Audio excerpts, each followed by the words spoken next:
Canadians deserve an analysis of the issues that you are not going to find in the mainstream media. Hence this show. There's some other good shows on the internet as well. So please contribute and ask your friends to subscribe so we can get that number over 20,000. Well, we're talking about multiculturalism. It used to be the byword in Canada. It's no longer. Andrew Enns is the Executive Vice President of Leger Polling. He joins you right now because you were just talking about the poll saying that 75% of Canadians, approximately, you're the numbers guy, not me, think that maybe diversity is not the way to go. Well, that's right. That's right, and they're questioning the mosaic versus the melting pot. We had a majority saying that the melting pot might be a better way. They want government to do more about integrating newcomers to Canada. That's our poll. So yeah, there is something in the Canadian population that isn't square with. We have a prime minister who years ago said there is no core nationality to Canada. We are a post-national nation, no core values, and he thought that was great.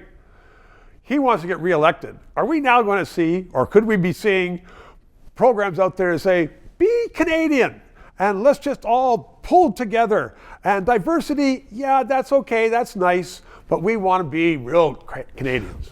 I think you could be onto something, Stephen, because in our poll, we also tested 12 different sort of what we considered core Canadian values or attributes, things like gender equality, things like democracy, freedom of speech, multiculturalism, religious intolerance, those kinds of things. Right. A handful ranked over 50% found them to be strongly what they consider a strong value of Canada. 4 out of a long. What I looked at those, nothing is really sticking with Canadians as saying tell me what it's like to be Canadian or what it means to be Canadian. I think Canadians would have a hard time answering that.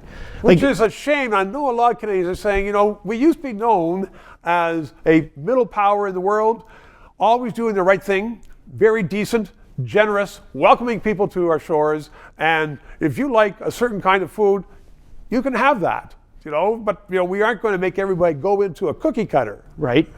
But I think, from reading from your polls, we don't want a cookie cutter for everybody, but we do want more of a Canadian spirit. We don't want a cookie cutter, but we want some definition. Give us a few fences, maybe, that here are just a few markers. And that's not, I don't think any of that takes away from what a new Canadian brings with them to Canada in terms of their cultural beliefs and their traditions. In fact, I think Canada's come a long way in doing good in some of those areas and being respectful. But it's also, a lot of people say it's a richer society, a richer, for sure. Thing is that it's not a melting pot, but we do have a lot of benefits from that. But maybe it's just a pendulum. It's just gone too far that way. Yeah, I think he could be right. I think, and so back to your original question, Stephen, about are we going to hear and see a bit more about this? I think we might. I think because some of the Palestinian Middle East issues have really brought some things to the fore. I think you might see some politicians wanting to be a little bit more proudful about certain things about Canada. Do more polling. We'll see you soon. Andrew, thank you very much. Leger Polling, 3 minutes. From your comments, I know many of you appreciate the fact that this is where you can get an analysis that you're not going to get in that old school news. Canada needs more informed voters. Please ask your friends to subscribe, and don't forget PayPal. God, let's get paid.